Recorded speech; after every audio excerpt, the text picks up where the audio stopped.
and start at your convenience, you miserable piece of shit. I have come here to chew bubblegum and kick ass. And I'm all out of bubblegum. Was all this legal? Absolutely fucking not. Why would you say something so controversial yet so brave? It's so brave. It's so brave. How much can I talk about my personal life without worrying about somebody hearing it that I don't want to hear this, right? So, long story short, I'm looking forward to the end of summer because there will be a fresh start at my workplace because we are getting some new people in and some old people are leaving, and I'm excited for it. That's all I'm going to say. I love everybody that I have worked with. Unfortunately, they don't all love me. And yeah, so, I mean, honestly, work's been pretty good. It's actually taken quite a turn for the good lately. So I've been pretty excited, trying to be pretty positive. I actually have a 4-day weekend, so I don't have nice. Today's Thursday. I don't have work Friday or Monday, and I have the weekend off. So I'm excited. I'm going to do some relaxing. Going to allow my foot to continue to heal, and very excited about it. Nice, awesome. You have weekends off now, right? I do, yeah. My schedule just changed. So instead of Sundays and Mondays off, I have the classic weekend off. So I have Saturdays and Sundays off now, which is fantastic because I can just having those Friday nights to actually be able to go and do things with like friends just makes my social life so much easier to balance. And because before when I had to go to work at Saturday at 8 a.m, it was like my Friday nights were shot. I never could do anything because I have to be up at 8 or be up at 7 to go to work at 8. So yeah, very exciting. But yeah, how was your week, bud? It was good. Work is busy as hell. I actually have a funny work story, and I, without getting into too many details.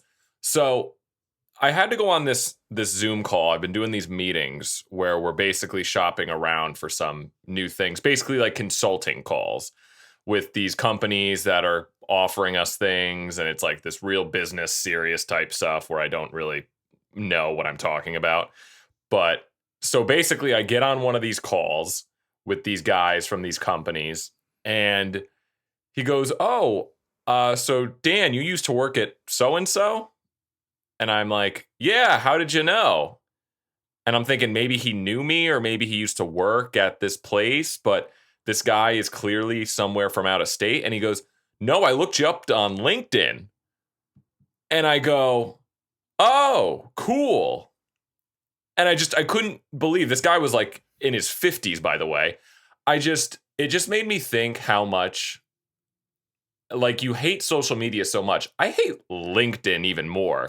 Can you even think of a more miserable place? Have you ever had a LinkedIn, Josh? No, I haven't. I've heard people talk about it like you need it, and to be quite honest, I don't even really understand. I always thought and assumed LinkedIn was like a work thing, right? Like that's how you apply to workplaces and put your resume out there. But other people talk about it kind of like it's another social media platform. So I'm a little bit confused at its purpose. It's for people who are going to be put to an early grave, because so basically it's the most miserable thing. I had to, when I went to college, I went to business school, and it's such a ripoff. They made everyone make a LinkedIn profile. Sure. Right? And you're supposed to have a professional headshot there. Half of the people don't. It's just might as well be them out at bars partying. But then you're supposed to put your resume on there, and your profile is your work history. It's supposed to be your professional profile. But then the idea is you're supposed to connect with people, like anyone you know, anyone you've worked with before, and you're supposed to grow your little platform. And it's like a networking. It's like Twitter and Facebook for professional work networking, and it's all a scam. It's a joke.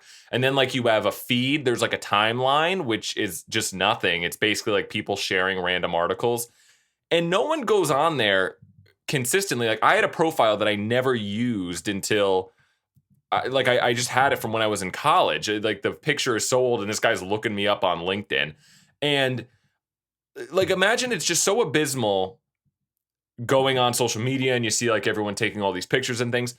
Imagine doing that, but it's for your job. Like, I don't want to think about my career and everything while I'm scrolling on my phone before bed at night. It's a complete, like, who has ever gotten a job from being on LinkedIn? I don't understand. I don't think it's ever happened, and it's a scam and it's stupid and I hate it. Yeah, I have no intention there, or plan of making one either, so I'm good. You know, and it made me think of like, I used to do, in my old job, I used to have to do like networking events. You know, you go to these little shindigs and you're supposed to like network with other people from other businesses. It's the most miserable thing in the world and it's fake. It's like you're supposed to go up and talk to people and you're supposed to form this relationship as if you're going to represent your company and do something else. Like you're gonna like get a deal with someone from a different company for your company. I remember walking up to dudes and like guys would give me their business cards and be like, "Hey, you know, so I work for Ben's Auto Gas and stuff, and I'm like about 6 weeks away from quitting my job and finally taking all those pills in the cabinet and killing myself." And I'm like, "Oh, thank you," but. You know what that reminds me of? That reminds me of our time in San Diego at TwitchCon, where it's kind of like the same thing. Everybody's trying to sell themselves as a brand, but it's really just their stream. And it's like, oh, dude, like, yeah, let's collab. Like, come check out my stream. And it's just like, oh, it reminds me of like when you're streaming on Twitch too. Everybody's like, follow for follow. Like, you follow me, I'll follow you. It's like, dude, nobody, if you follow me, like, I never did that because, to me, that's like such a scam too. That's just like, okay, dude, you're just trying to boost your followers. If you follow me, you're never going to come and watch me. And if I follow you, I'm never going to go and watch you, dude. So it's like, why are we wasting our time here? Right? Like people would come into my stream and be like, follow for follow. It's just all a bunch of nonsense. So that's kind of what that reminds me of, honestly. Yeah, it's abysmal.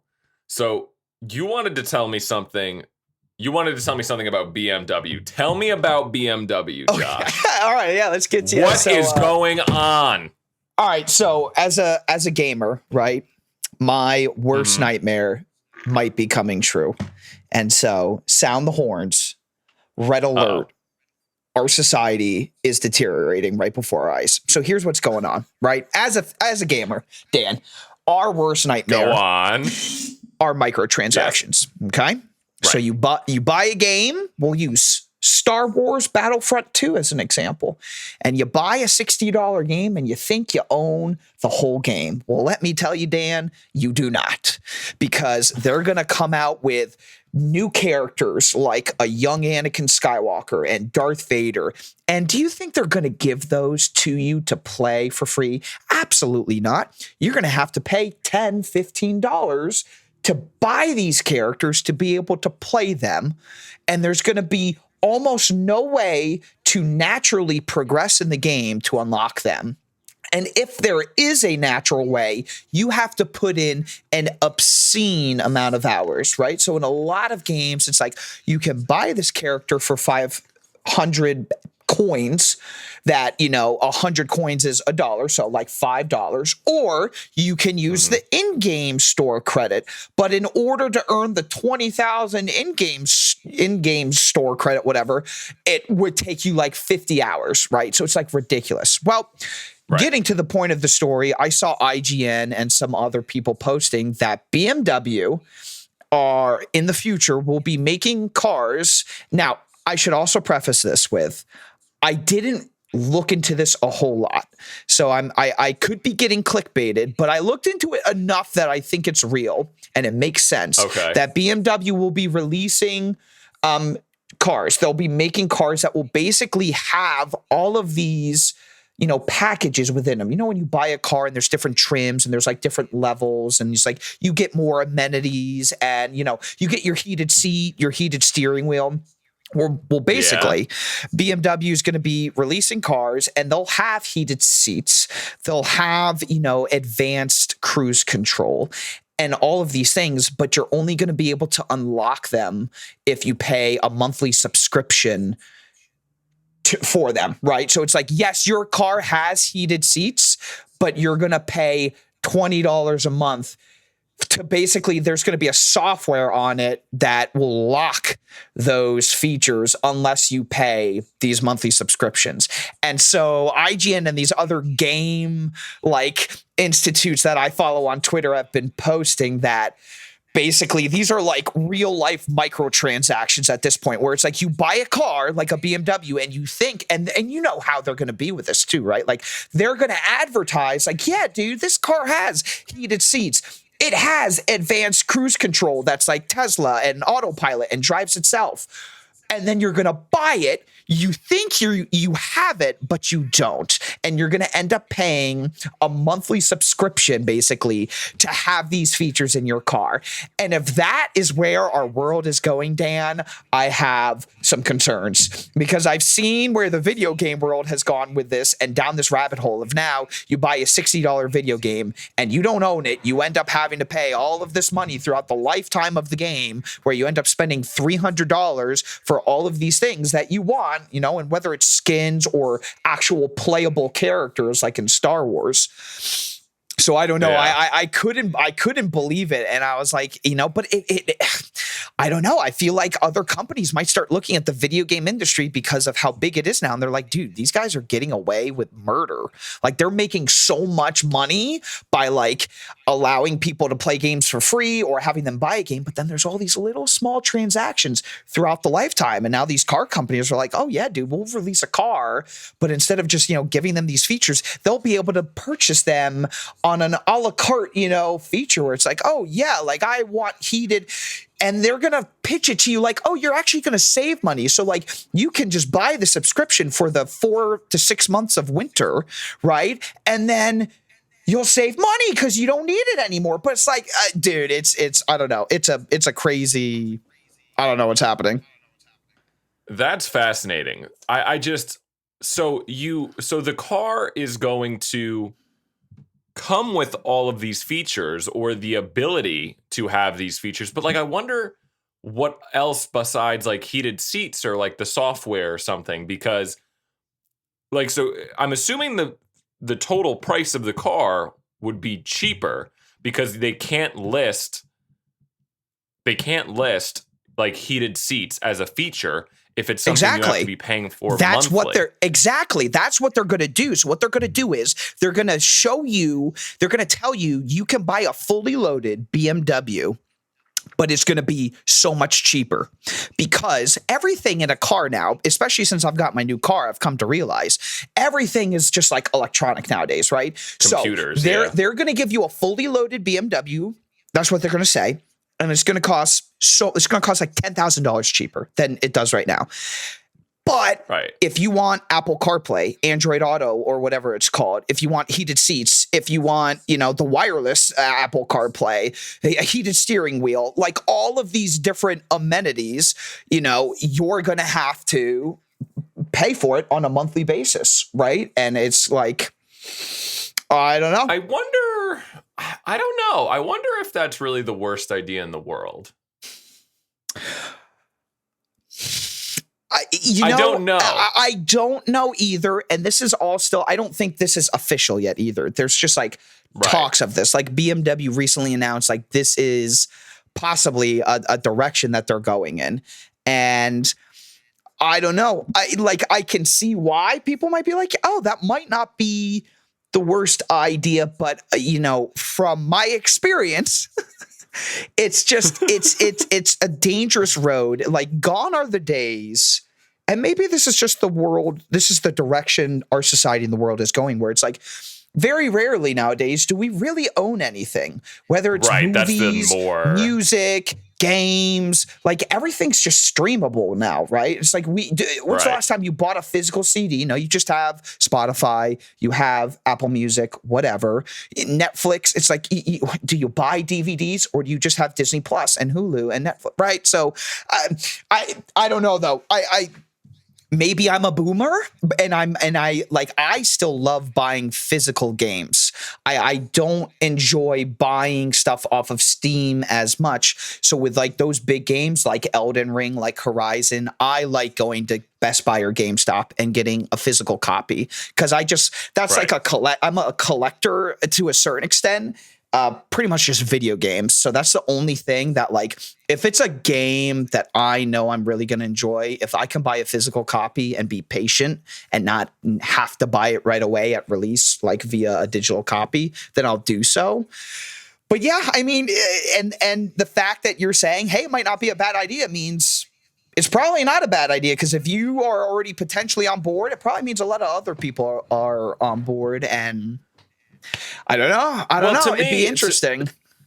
It doesn't seem like, it seems like these features that they would be able to turn on and off just from, your car has the capability, but you might not, they just seem like very like heated steering wheel, heated seat, your Apple Music Play or something. It just sounds like very, like add-on luxurious things that you wouldn't necessarily need. So in my car, it's the same thing as like XM radio. I have the capability to have XM radio, but do I pay for it? No. But so what I do is I just keep calling the place and telling them I have a free trial and bitch to the woman on the phone, and then they end up giving me more months.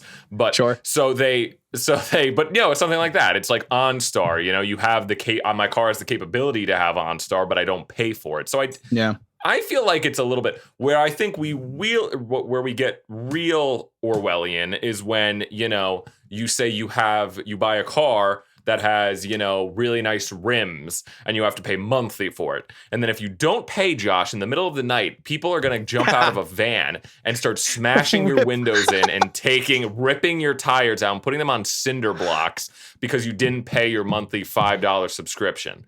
That's where I think it could get real Orwellian. Everything's computer. They can just like flip a switch and your engine just stop. And then you're just, on the road, bro. And my car's not going anymore because they flipped the switch because I didn't pay my monthly subscription. So here we go. God.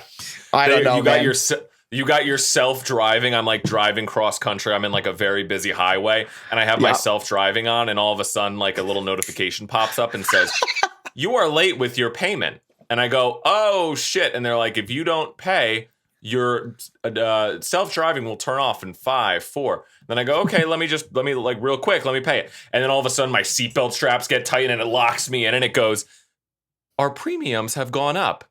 If you do not pay $500 right now, we are going to swerve you into that 18-wheeler in 5, 4, 3. And I'm like strapped and I have to like pay they're just holding me hostage. That would be pretty crazy. That's a Black Mirror episode. Or just a straight up eject seat, right? Just a straight up like get out of the vehicle and they just eject you out, and the car drives itself back to the manufacturer who owns the car, and you were just renting it, right? And so I don't know. And then I have on like a custom voice. I want it to sound like Owen Wilson from Cars. So I think it's Lightning McQueen, and Lightning McQueen is threatening me, saying, "Ka-chow, you gotta pay your monthly fee, or I'm gonna wow you right out of the car," or something. Wow. That was a terrible Owen Wilson. Yeah, no, but I think what you were talking about, you were getting on a good point, is that's something that a lot of people online are talking about, especially in the kind of like the political space. And they're basically talking about how the biggest fear in America right now is, well, not the biggest, but one of the things that people are talking about is the lack of ability to own your own assets in the country is going down. Yeah. Like the housing market. There's this whole story. If you look into this company, I think it's called Blackstone or BlackRock. They're basically a property company that they have been coming in, and they're huge, and they've been going all across the nation and buying all of these apartment complexes, all this property. So it's going to be this future, they're saying, where you're not going to own anything. You're not going to own your car. They're going to want you to ride share. You're not going to own your house, your land. Everything is going to be owned by someone else. And that's kind of this weird Orwellian thing that they're talking about. They're even, I don't know, man, the world is getting so bad. Yeah, I don't like that. Crazy. I don't I like it being an option, right? But as soon as you take away, like, you can't still, not for everything. I mean, honestly, if you go to a Best Buy, can you even find CDs anymore? I don't even know. I like having it an option, right? If you want to lease your car, Right. which is renting a car, go for it, right? It's a good option for people who don't want to deal with maintenance. And I know there are plenty of people. One of my best friends, his significant other, she doesn't want to have to worry about, taking her car for oil changes and new tires. So it's like every 3 years, she gets a new car, right? She gets a new lease.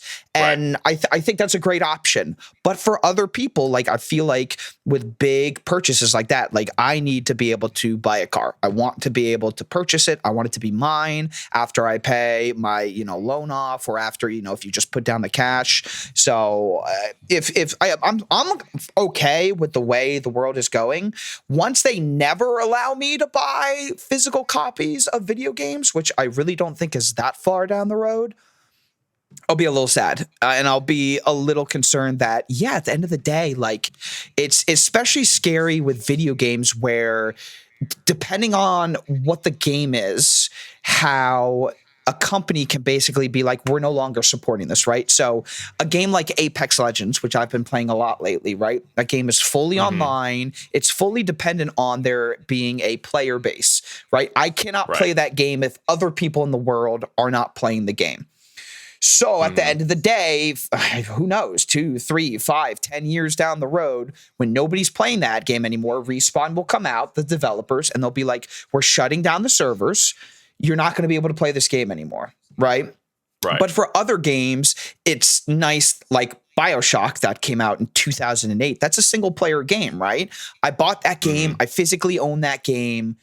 I can play it 50 years from now, as long as the hardware that I own still supports it, right?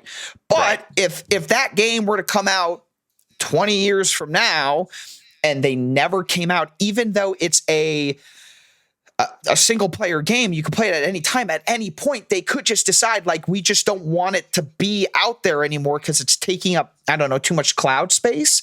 And now it's like, you bought it, but it's just no longer like supported. I don't know if that's the best example, but that makes me nervous. It's preservation of art. And I don't think it's going to go that way. I feel like I'm being pretty dramatic, but like, we just don't know. And that's why a lot of people like myself are like, we continue to want to buy physical copies to support physical copies so that developers and publishers realize like there's still a demand for it. But if you look at the trend in the last like 5 years, especially the amount of games that are bought digitally versus physically drastic, like digital is way. And I get it. It's easier. It's instant. And it's just like, you don't have to go to a store. You don't have to wait in line. You just sit at home and you're on your Xbox, your PlayStation, your computer, and it's just click a couple buttons and you have the game. But anyway, I could talk about that forever. No, it is weird. I feel like, we're just going to end up we're going to be like in that movie Surrogate, where we're all in just pods and we just come out every couple months and we just take pills to survive. And we're just living. I don't think it's going to be our generation, but man, we're just going deeper and deeper into this metaverse thing. I saw a commercial the other day on Hulu that was for Metaverse, and it was, I wish I could pull it up or watch it or something, because it was on Hulu, and it was basically like you're doing Zoom meetings, but you're all in the digital world. Like it's like you're wearing headsets. It feels like it looked like a Black Mirror episode, this real commercial for Meta. It was the scariest fucking thing I've ever seen. If anyone sees it on Hulu, I just remember turning to Marissa and being like, oh my God, we're in it. Like it's coming. It is coming for us. It's crazy. But and not to pivot the conversation, but like, you get so scared. We talk about these stories about how, things are going in this direction. We're not going to be able to own anything. Everything's going to be leased. They're trying to make everything like, you can't buy a house. You can't get a car without paying monthly subscriptions. Everything's going down this road. But then I always we talk about other stories. And then I think to myself, God damn, do we even deserve to be saved? Do we even deserve to be saved? Josh, there's this new TikTok trend going on that I wanted to talk about. Oh yeah. Tell me about this.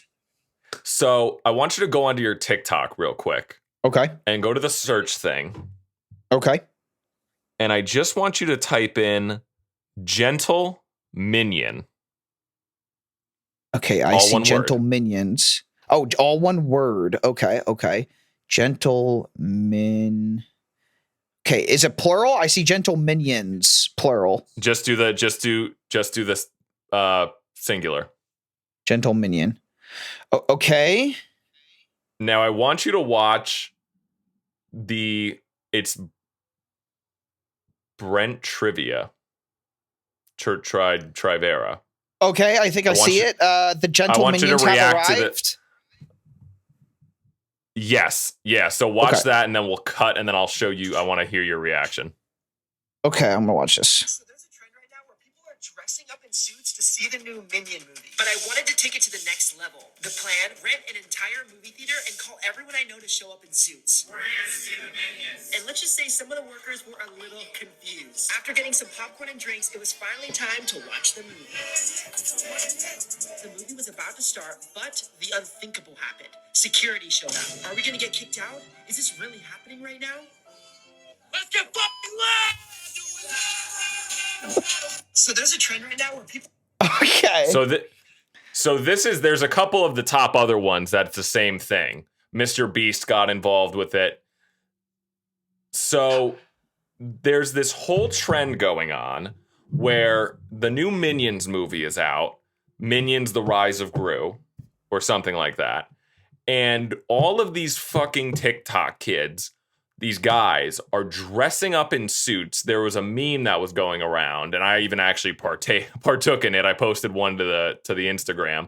You know, it was like all of the, like, it'll be a picture of all the guys from Jersey Shore walking into someplace, and the caption would be like, 4 tickets to Minions: Rise of Gru, please. Or it'd be like all the gangsters from The Sopranos, like, and then they would be like 4 tickets to Rise of Gru, please. So it was a meme. So then it caught on to like an actual TikTok thing where guys were dressing up in suits and they were going to movie theaters and being like, we would like all these tickets to the Rise of Gru, and they would sell out the entire theater. And in some cases, there are even some examples where the movie theaters are banning this because the guys are coming in these suits because it's all a joke, right? They're watching the movie ironically because it's a dumb movie. It's like going to watch Shrek, but they're getting dressed up for it and they're coming in packs. So they're going into these movie theaters, and then they're like trashing the movie, or like they're trashing the movie theater. Like they're like just to get TikToks, and they're doing all this crazy shit. It's all just no one's doing it and not recording a TikTok. That's the whole point. So this is what's going on, Josh. So, okay, I was totally on board and confused. I mean, I did see the Mr. Beast video and saw that he had done it. I assumed that the movie theaters had no problem with this because, I mean, they're literally filling up an entire theater, right? And the movie theater's getting paid for it. But if they're trashing it and everything, I totally understand their problem. What just blows my mind about this whole situation is just the fact, like, this reminds me, all it takes is one video, right? And this movie now, like, probably from a what's it called? Like the box office point of view, right, is making so much more money than it should because of a meme, because of the internet, right? And it was the same with that movie that came out, like Out, right? It was Morbius, right there. Everybody was like, bring it back. And that was a flop because nobody ended up actually going to see it. And then it was like, it was just a bad weekend for all of us. Bring it back next weekend. And it's like, dude, what? Like, the internet is just has so much power, and it just like connects so many things. And to me, it's like, it's such a powerful tool that we could literally have The Rock as our next president. Like, or like, I don't know, dude. It's just, it's insane to me. Here's where I get hung up on it, because the meme, this joke is so lame, because the Minion: Rise of Gru, tons of kids, this is a very big franchise. This isn't like a movie, like a dumb cult movie. So they're going to the theater, they're giving it tons of money, and it's, yeah, like you said, it's jacking up the box office.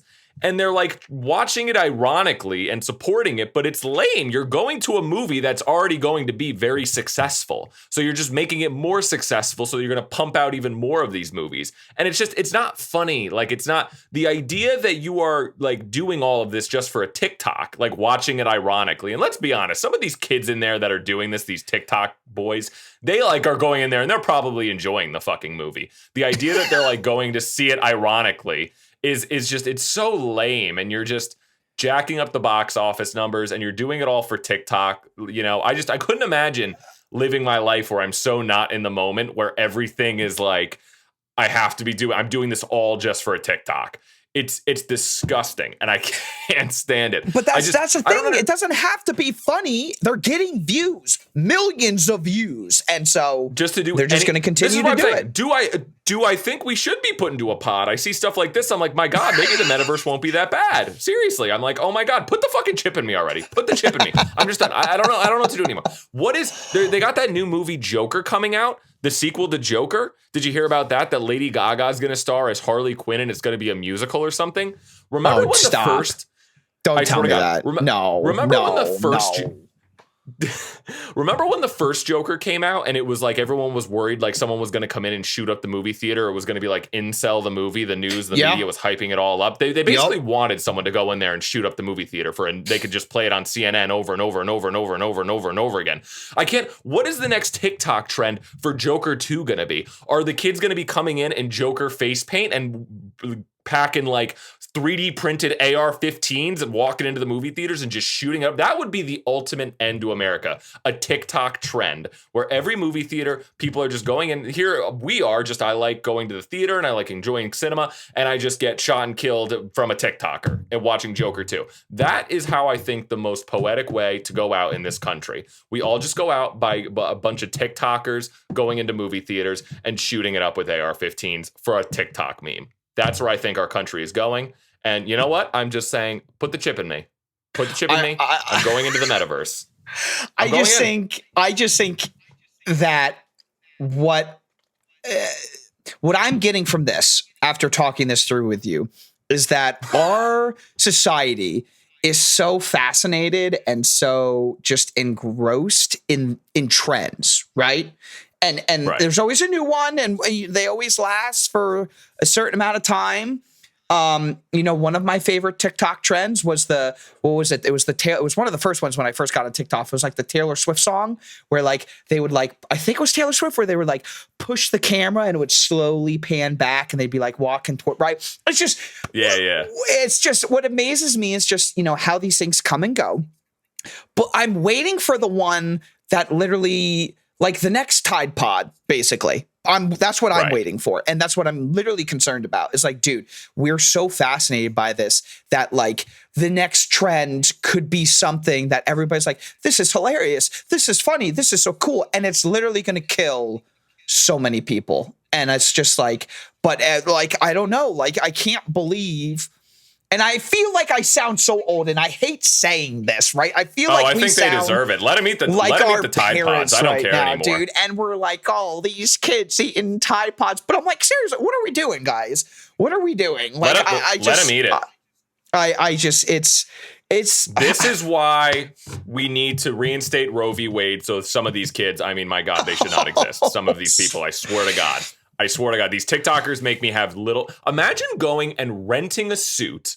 There's like no jobs anywhere, like, or people aren't working anywhere. You're renting a suit and you're going to a movie theater to like get clicks and imagine the amount of time and effort and energy it took to make some of these TikToks, which part of me also, I can't stand it. And I really can't, it makes me want to, just not live anymore. But this, I can't really blame the kids either, because they make money off of this. This is what gets a career, So it's just this vicious cycle. Sometimes I'm like, how much are they probably making on this just for making videos? I can't really knock it. I don't know. But it's getting insane. Well, kind of touching on the whole metaverse thing too. I don't know. I just thought of this. Did you ever see the I'm saying that right, I think. Keanu Reeves interview And he's talking about how he was talking to a kid who had never seen The Matrix.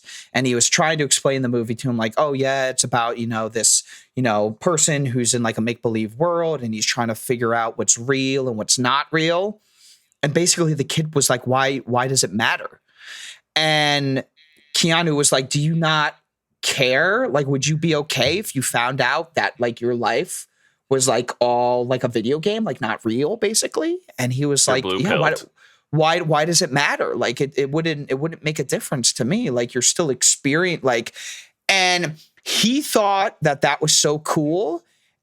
And I guess how I think he thinks that's so cool, but there's a part of me, my boomer side of me that goes, that concerns me a little bit because I don't think it's society, a boomer thing.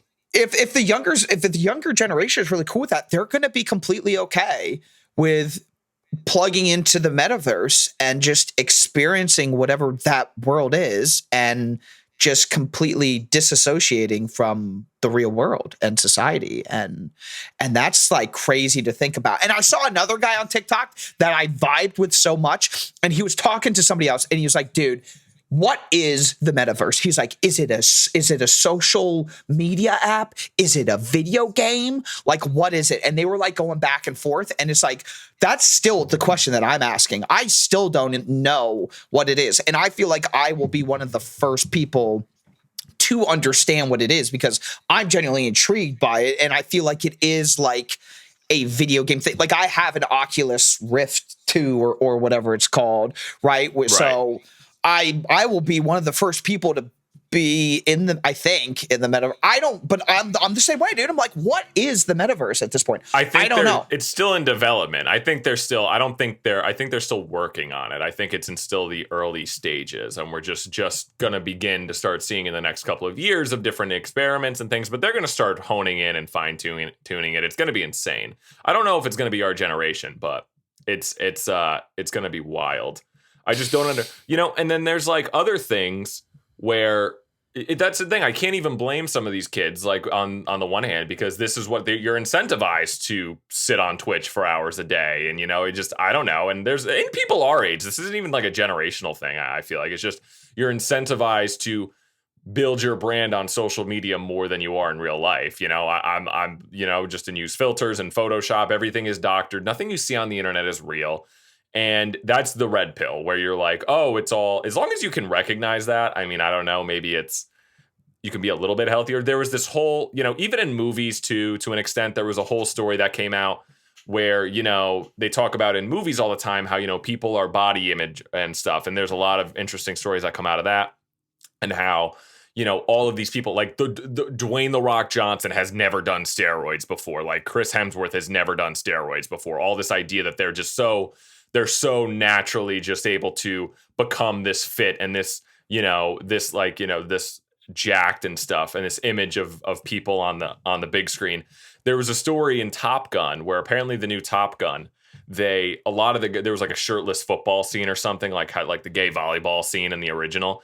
And basically all of the men, like they didn't look like they were really fit looking apparently, but they weren't like, super steroid jacked. Apparently there was a story that came out that even in that movie, between every single take of that scene of these guys playing football, like, or whatever, like shirtless, they would work out for like a certain amount of time before they do the take. So like they're all puffed up, like, after you do reps, you immediately look buffer. Like absolutely. They did it between every take, they would start like doing push-ups or doing like curls or something just to look like just in that moment. It's all just, you gotta be red pilled. You gotta like understand that everything around us is fucking fake and the world's burning. And sometimes I'm just like, you know what? Put me in the pod. I don't know. Dan's ready. You're ready. There was this video. Have you ever heard of, this is gonna be, speaking of which, have you ever heard of the YouTuber Nickacado Avocado? I don't recognize the name. I don't. So he is this guy on the internet that is famous right now. He's huge on YouTube. And his thing is that he does mukbangs where he just will sit in a room and he will eat thousands and thousands of calories worth of these big fucking meals. If you look at his YouTube page, Is this guy a big guy? yeah, you'll know him. Okay, I probably have seen him either on YouTube or TikTok. What was his name? You've heard Nickacado Avocado. During the time of the Republic. Nick. Oh my God. So- How do you Let me just type in Nick. There he is. So the whole gimmick is he just sits in Oh, front yeah. of a camera Yup. and just eats and eats and eats. And there's a whole appeal to people just sitting there and watching him destroy his body. And he'll have like guests on, other YouTubers. He's had on like Raven Simone, and they would just sit there and eat these massive amounts of food. And he got so big and so famous, and he's like basically saying like he's literally going to kill himself. He's killing himself. That's Dude, terrible, dude. It's all part of the bit. Well, it's fascinating. And he just bought like this $1 million home because he's literally just sitting in front of a camera and eating and eating. And that's kind of the thing that's why people watch it. He's literally like putting in the thumbnails. Like he'll put the titles like, I'm going to kill I'm going to get like a heart attack from this. Like it's insane. Imagine like looking at Americans like in a different country and seeing this stuff. Dude, This is for money, Josh. This is for money. This is fun. Yes, I understand that, but like this is not okay. Like this makes me really sad. Like this guy is like, listen, there's a guy, what's his name? It's like Electric Eric or something, I think is his name. And Yeah. he's like a competitive eater. Not even really. He'll do videos of him eating it's like a 10,000 calorie day, right? Where he'll like eat 10,000 calories in a single day, or I think he does more than that, or he'll order the whole McDonald's menu, the whole Taco Bell menu, and he'll eat it all in one sitting in like an hour. But he's like still somehow super fit. Like he bikes like miles and miles a day, right? This makes me sad because I'm literally looking at a thumbnail of this guy where he's got a breathing mask on. Okay. and a video that shows him back in 2017 when he looked much skinnier and healthier. And a video that literally says, is he dead? Like 400-pound milestone. Like he's literally celebrating killing himself. Like there's no other way to put that. And like that's part of the draw. Is like that's people like this. Like, dude, that's because they're just fascinated with like just watching him. Like, oh my God, like look at how much he's eating. Like Jesus Christ, that's the whole thing, and he's leaning into it. But look at how much it rewards you. Like he's literally just bought $1 million house because he's rich now off of this shit. But it doesn't matter because he's going to be dead in a year. Like we should not be celebrating this. Like if I'm this guy's friend, I'm like, dude, I get it. But like, I mean, you've made your money now. I don't care if you destroy your career. You need to transition into something else. Like, how about we transition into, hey, I've done all of these eating videos. Now watch me lose all this weight and my journey to get fit and healthy and become a fitness YouTuber. Like, bro, you can't do this. You can't. That's what people said. Like, why don't you got the following, you got the views. Now focus on, all right, here's do the Will Smith. Here's my journey back to my good health. Like, I don't know, man. I think it's just, but people don't want to see that. They want to just see him burn himself into the ground. Look at this. I just sent you it's like a 10-second clip. It's a 10-second clip. It's like a 10-second clip. Oh, God. It's called Okay, Nickacado Avocado records over woman getting stabbed to death. I put Dragonbox as number one because of the consistency and not the consistency of just the actual nugget, but how consistently. Okay, this is a minute-long video. Am I watching the whole thing? Oh, I don't know, maybe. Yeah, because like in the background, you can hear like in the next apartment, like a woman screaming or something. Oh, God. And they're just eating. Again, they taste like this, but Did you hear it? no. Greasier.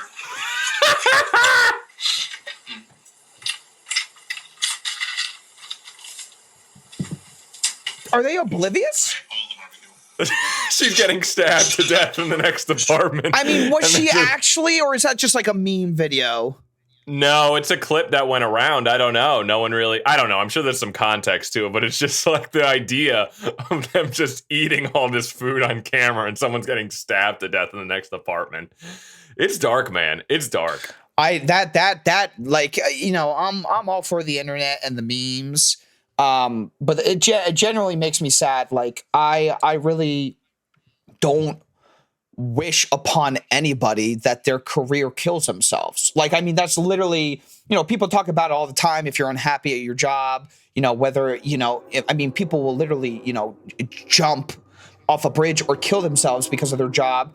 He's not going to do that, but his job is still literally killing him. It's literally because his job right now is to eat a lot of food, have people laugh at him because he eats a lot of food, and he's literally killing himself because of it. And well, you get rewarded for it. I mean, I get that, and I'm sure some people would say, hey, it's worth it, but I just don't feel that any amount of money is worth killing yourself for. I mean, that's my opinion. Maybe other people's opinions are different, and that's fine. But I mean, that personally makes me sad. I'm like, dude, I want that guy to, in my opinion, I feel that any content creator, right, whatever you make, whether it's video games, eating, whatever, like once you accumulate a following, you have to, and once again, I'll keep reiterating that this is my opinion. I do believe that if he were to transition into something else, would he lose subscribers and viewership? Absolutely. But I still feel that enough people probably watch his content for him now. They've watched enough of his videos. Oh, yeah. Just like I've watched enough Tim the Tap Man that I just like him as a content creator, and I enjoy watching it. Even though all he does now is play Warzone, and I have no interest in Warzone, I still am subscribed to him, and I still pay $5 a month to him because I've been connected to him, and I feel like any person who has accumulated a followership, whatever, enough followers, like he could transition and he'd be fine. He's got enough people that are just going to want to take that journey with him wherever he goes. But I mean, at the end of the day, listen, it's his life. It's his decision. He can do whatever the heck he wants. Right. But it would make me sad to see in the news tomorrow that this Nickacado Avocado guy passed away because he ate so much McDonald's. It's literally Black Mirror. No, it's you know, there was that movie or that thing on Netflix where it was basically like something where a guy was being held hostage, and it was like, if this video gets 50,000 likes, this man is going to die. And it was just literally like, oh my God, are people on, just random people on Reddit or something going to start liking this or upvoting it, or so, like an anonymous website, you know, who is going to, like, humanity, you can't trust, like, people want to see them, people just want to see this guy die in real life. It's literally what it is. It's like, you can't spoof this stuff anymore. It's what, I mean, and this goes back to other things, right? I mean, I don't think it's very new to blame this on the internet. I think it's just more an extreme example. But like, we've had things like Fear Factor, you know, where it's just like, sure, I want to watch this person go through horrible experiences just so they can get a leg up in the world and get like $50 million or something, just so but they have to go through this. It's all just this. The worst part is, Dan, they would get like $50,000 on. I know, it won't even be that much. It wasn't even a good amount of money, honestly. To like put yourself in a cage with a shark, or like take a shotgun to the head, like basically, like eat a cow's step right up, like step right up at a chance at life, at a chance at having monetary, you know, anything. So yeah, man, I don't know. And then I see, like, I just sometimes, you know, and then you get into like discourse online. Sometimes I'm like, God, do we deserve to be saved? Do we even deserve to be saved? I don't know.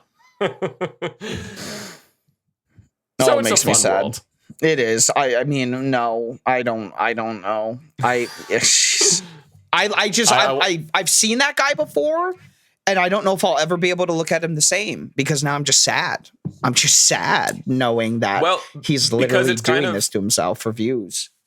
Yeah, I mean, and if, like, you know, if he made a transition, sure, he's got the built-in audience. He can, you know, say, all right, I'm going to lose all the weight now. This is my fitness journey. I'm going to start doing vlogs and fitness things of how much I'm going to lose my weight. That might lose some subscribers, sure, but, and that's the thing. Maybe he can't afford at this point to lose subscribers. He just bought like $1 million house now. He's living the lifestyle. You have to keep up that lifestyle. You have to pay a team. You have to pay your team. You have producers. You have agents. You have people behind the scenes. You have to book people. There's people like he's like, these people become businesses, you know, they have to fund other people. They're responsible for other people's salaries. They're responsible for paying this big mortgage they have. They can't afford to step down. It's like any other business. They have to continue to grow. And if that means blowing him up like the fucking blueberry chick in Willy Wonka until he fucking bursts in the factory, but as long as he can say, it got some good fucking likes, man. It got some good likes, and my blood and guts are all over the fucking factory, and I'm dead, and I'm like having a heart attack in my apartment, but at least we can turn the camera on and hit record. I can't even talk about this anymore. I can't. That's because it's just because of how right I know you are.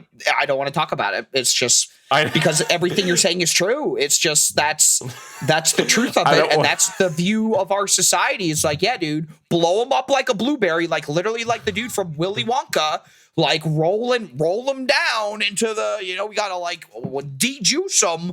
But hey, it got some laughs, it got some views. Hoo-hoo. Like, it's disgusting. Part of it too, I think, I don't want to blame, it's this, but it's always been in our human nature, right? Like we like spectacle, seeing other people suffer, seeing other people succeed. Anything of excess, anything of an extreme is exciting to watch someone go through.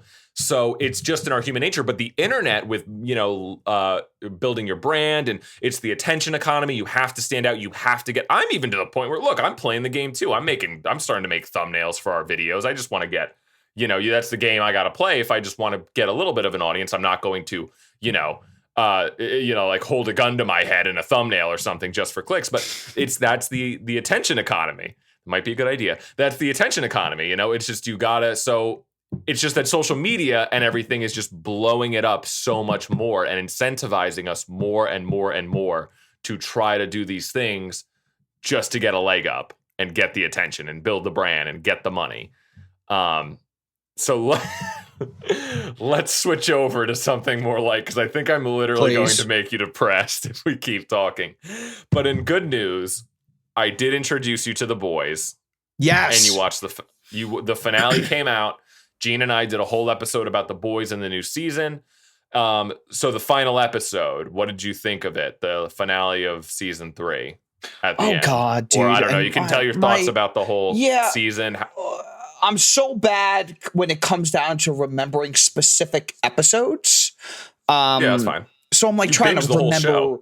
I do. So it's like all blur, right? Yeah, I watched that. That's the fastest that I've watched any show in a long time. I think you told me, and I watched like 3 seasons in like less than 2 weeks.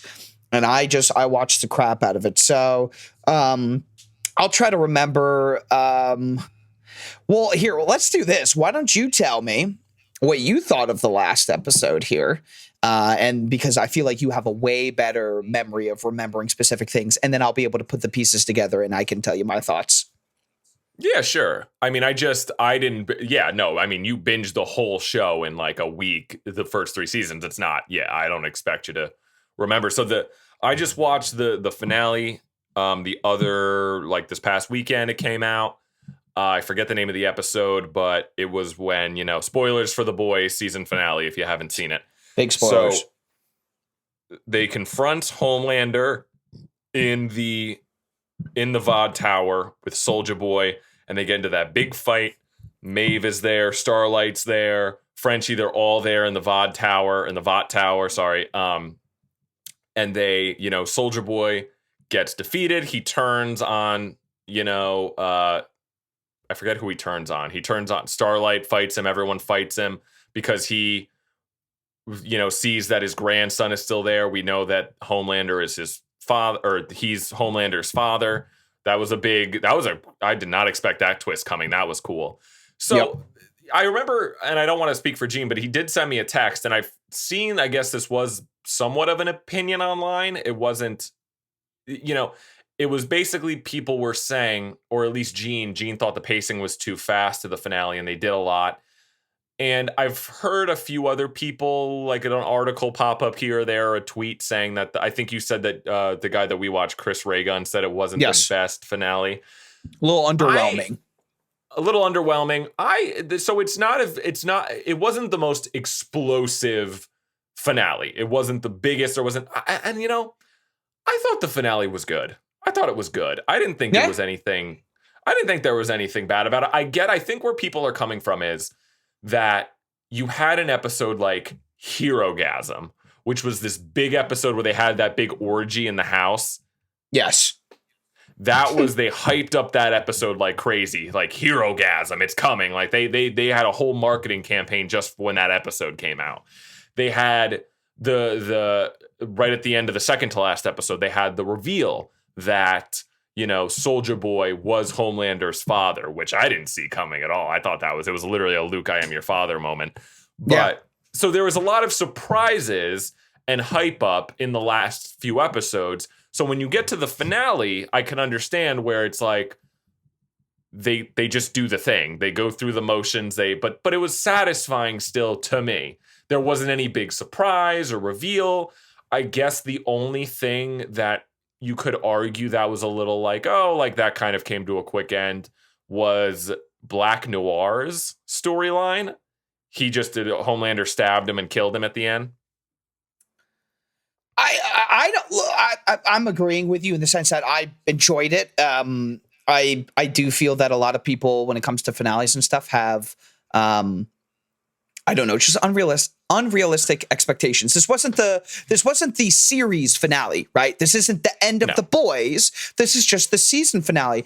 So you can't always end every season on this grand spectacle, or else it's hard to transition into the next season. So I thought it was good. I thought it was fine. I'm going to call out they had Gene. the showdown. I'm going to call out Gene a little bit here and say, I feel like when people complain about pacing, they do this thing where they just don't like it. And it's just like, oh, the pacing was awful. It's like, you can complain about pacing for anything. And I don't know. I saw no pacing problem. Like, to me, a pacing problem. I don't want to put words in anyone's mouth. I mean, that's just, listen, I mean, he could talk to me next week and call me whatever names he wants, but I just feel like it's a, like, and I'm sure he'll explain more, and he's not here, so I'm not trying to throw him under the bus either. He can explain why he had pacing issues. I just feel like I've seen other people also say that, and to me, I just feel like that's an easy excuse to just say, to try to sound like you, and Gene knows what he's talking about, but for other people, they could just be like, oh yeah, I do the pacing. It's like, it feels to me sometimes when people like pretend like they know stuff about football, but they know nothing. And they're just like, oh, that guy shouldn't have been, like, it's just like, shut up. You don't know what you're even saying. Right. So I'd love to hear Gene's thoughts on why he had pacing issues. I didn't have any pacing issues with this at all. I thought it was fine. It didn't blow me away, but it was like my only nitpick, because my nitpicks are always stupid, was freaking Starlight, dude. He, like, what's his face? Huey's like turning up the power on every knob, dude. And every light is like getting super powered. And she's absorbing all of this power. And I'm like, dude, she's about to go like nuclear. And her explosion was so anticlimactic. It was just like any other explosion that she like did. Right. It did nothing. And I was like, what the heck was the point of that? I'm still a little confused on what her powers even do. Like, she absorbs energy from power sources. We know that. But as far as what she exudes or what comes out of her, I don't know. It's a big flash of light, and sometimes it knocks people back. I don't know. So I thought, like, when she was facing off with, Captain America. Oh, I'm sorry, Soldier Boy. And was absorbing all that stuff, and then he just like fell backwards. I was like, well, that didn't do anything. Like, I don't know. So I agree with you. It definitely was a cool little curveball to find out that Soldier Boy is Homelander's father and everything. And it's cool to see. I was happy to see that Maeve didn't die, and she's just lost her powers now. So that'll be kind of cool to see how much they really focus on her now, because I've always kind of enjoyed her character. She's obviously just another victim of Homelander, and it'll be cool to see, does Homelander leave her alone now, because she's just a muggle basically at this point, right? Like, she's got nothing going on, or is he going to continue to harass her because she knows all of this information? I mean, Homelander just doesn't seem like he gives a crap anymore, dude. Like, he's like, yeah, dude, go ahead and post that video of everybody. And that's really interesting to me, because I like, and I'll say the only thing that kind of bothers me about the show, but at the end of the day, if I feel like it is kind of realistic, is like Homelander literally laser beamed somebody in the crowd, and everybody was like, yeah. And I was like, dude, like, would that actually happen? Maybe we have to talk about. Okay, so, go ahead. Yeah. So yeah, no, you touched on a lot. I mean, look, I think if anyone has any criticisms I understand where they're coming from, because I think partially it was, you had Herogasm, you had the twist of Soldier Boy with being Homelander's father. So you have all of these big episodes, and then the finale is, look, they did the thing. I wouldn't really say they're going through the motions, but they did the plan. It went, and it was satisfying to me. That's what they were going to do. They were going to go into what I did like, but that's the thing. I liked where it went. It's what kind of, there was no big reveal, or there was no big, oomph. Like, it was just, they did the little battle and it was fun and suspenseful. And that's all I really needed. I didn't need much more than that, but there are like, that last moment, I actually did kind of love, and we'll talk about that. I mean, so the idea is, and this was something that Gene and I talked about on our episode, they were, in this season, they were directly, something that they haven't done in past seasons, they were directly making very, very one-to-one references that Homelander was Trump. Did you pick up on that? No, because I'm stupid, so go ahead and explain that to me. So there was, in the season, there were parts where Homelander was the one guy in the 7 that he killed, the Latino boy band singer. They were literally all eating like taco bowl salads, and he said he started making racist comments to him. And then there's a part in the one show when there's a really direct one when Mother's Milk is picking up his daughter from that guy, the stepdad or whatever, the white guy. And the stepdad is like watching TV, and it's Homelander on like Vought TV. It's supposed to be like CNN. And he's like talking all about like, oh man, it's Homelander getting canceled from cancel culture or something. And then Mother's Milk is like, I don't want my daughter watching that shit. And he goes, no, the media's just lying about him. They're just really, I've been reading all this stuff on Facebook. I can send you some articles. Like, he's actually doing really good. And it was like a direct one-to-one to Trump. And there was a whole article about it. And they were, but they've never done that before. They've never made like any hard line political. They've always been political, right? They've always been making statements about celebrity culture, superhero culture, like the worship of social media and everything. But they've never like made a big hard line, partisan stance on anything before. But this season they really did, which was surprising. And that one episode where they were basically, and there was this whole article that came out where the creators did say, and the guy, Anthony Starr, whoever plays Homelander, they did come out and say, yes, Homelander is supposed to be Trump. And I didn't think it was going to be as interesting if they just leaned into that the entire time. If Homelander was literally a one-to-one comparison of Trump the entire time, I don't think they did that.